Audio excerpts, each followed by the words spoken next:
반갑습니다. 모압에서 돌아온 나오미는 말하였고 빈털터리였고 절망의 상황이었습니다. 나오미의 남편도 아들들도 죽고 없는 사람이었습니다. 그래서 나오미는 더욱 절망적인 상황이었습니다. 경제적 상황도 인적 상황도 비어있고 절망적입니다.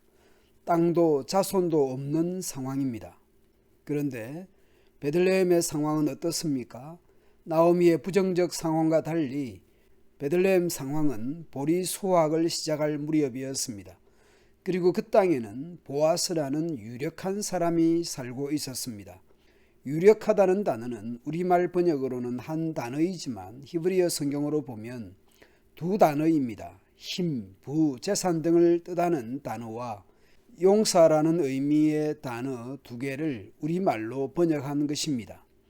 그리고 보아스라는 이름의 뜻은 빠르다, 민첩하다라는 의미입니다. 거기다가 보아스는 나오미와 가까운 친척이었습니다. 이 유력한 보아스, 거기에 나오미의 가까운 친척이니 중요한 역할, 고엘, 기업 물을 자가 되어주면 좋겠다라는 생각이 듭니다. 그러나 부자이고 재산가요, 가까운 친척이고 민첩하다고 해서 무조건 좋게 작용한다는 법은 없습니다. 능력과 실력을 갖추고 가까운 친척이 더 큰 실망을 안겨줄 수도 있습니다. 이런 문제에서는 하나님의 은혜가 있어야 할 것입니다. 그나마 우리는 결과를 알고 룻기를 읽기에 보아스의 소개는 왠지 기분 좋은 소개입니다. 우리 자신이 어떤 능력이 있다고 할 때 그것이 은혜롭게 덕이 되도록 사용되면 참 좋을 것 같습니다. 우리 자신이나 자녀가 유력한 사람, 유능한 사람 되기를 기도할 수 있겠지만 더욱더 그 유능과 유력과 실력이 다른 사람에게 선하게 도움되는 사람이 되기를 기도해야 할 것입니다. 룻은 시어머니 나오미에게 허락을 받고 이삭을 주스러 밭으로 갑니다. 시골의 논밭에 이름을 붙여두지는 않았을 것입니다. 그러니 모압에서 이사온 룻이 누구 논밭인지 알 수 없었을 것입니다. 다만 친절해 보이는 사람이자 추수하는 사람들을 따라 다니면서 바닥에 떨어진 이삭을 줍줍하는데 마침 그 밭은 보아스의 밭이었습니다. 마침 그 밭은 보아스의 밭이었습니다. 쉬운 성경은 마침으로 번역했고 개역 개정은 우연히로 번역했습니다. 우연 같은데 인연이고 나아가 필연 같아 보입니다. 그때 또 보아스가 룻이 이삭을 줍고 있는 보아스 자신의 밭으로 옵니다. 4절의 히브리어 첫 단어가 보라입니다. 개역 개정 표준 세번역은 마침으로 번역을 했습니다. 마침 보아스가 이삭을 줍는 룻을 발견하고 그래서 일꾼들에게 묻습니다. 저 여자는 어느 집 여자인가? 일꾼이 룻에 대해 보아스에게 설명합니다. 저 여자는 나오미와 함께 모압 지방에서 온 모압 여자입니다. 일꾼들 뒤를 따라다니며 땅에 떨어진 이삭을 줍도록 해달라고 했습니다. 일꾼들에게 부탁 내지 허락을 받고 이삭을 줍습니다.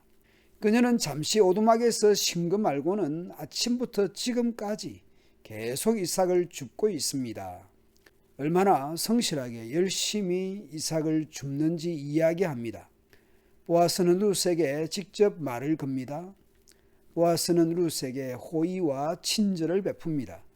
이삭을 줍기 위해 다른 밭으로 가지 말고 자신의 일꾼들 뒤만 따라다니라고 말합니다. 그리고 나의 일꾼들에게 당신을 건드리지 말라고 일러두었다고 말합니다. 룻을 보호하려고 합니다.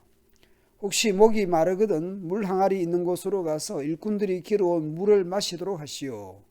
룻 입장에서는 이런 특별한 친절에 대해 놀랄 수밖에 없습니다. 그래서 룻은 얼굴을 땅에 대고 절하며 보아스에게 감사의 질문을 합니다. 저는 이방 사람인데 어떻게 저 같은 사람에게 이런 은혜를 베푸시고 돌보아 주십니까?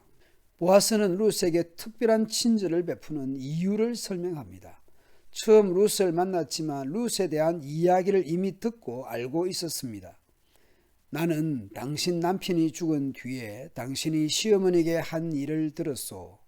또 당신이 당신 부모와 당신 나라를 떠나 아는 사람 하나 없는 이 나라로 온 것도 다 알고 있어. 작은 새가 자기 어미 날개 아래로 피하듯이 당신이 여호와께 왔다라는 것입니다. 본토 친척 아비집을 떠나서 여호와께로 왔다라는 것입니다. 그러므로 여호와께서 당신이 한 일을 갚아주실 것이요 이스라엘의 주 하나님께서 당신에게 넉넉히 갚아주실 것입니다. 본토 친척 아비집을 떠나 하나님 날개 안으로 여호와께로 왔으니 여호와께서 넉넉히 보상해 주실 것이라고 말합니다. 보아스는 하나님의 심정으로 룻에게 호의를 베풀고 있는 것이죠.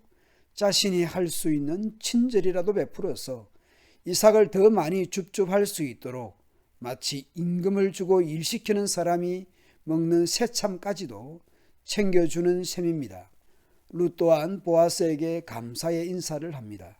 나의 주여, 당신께 은총을 입기 바랍니다.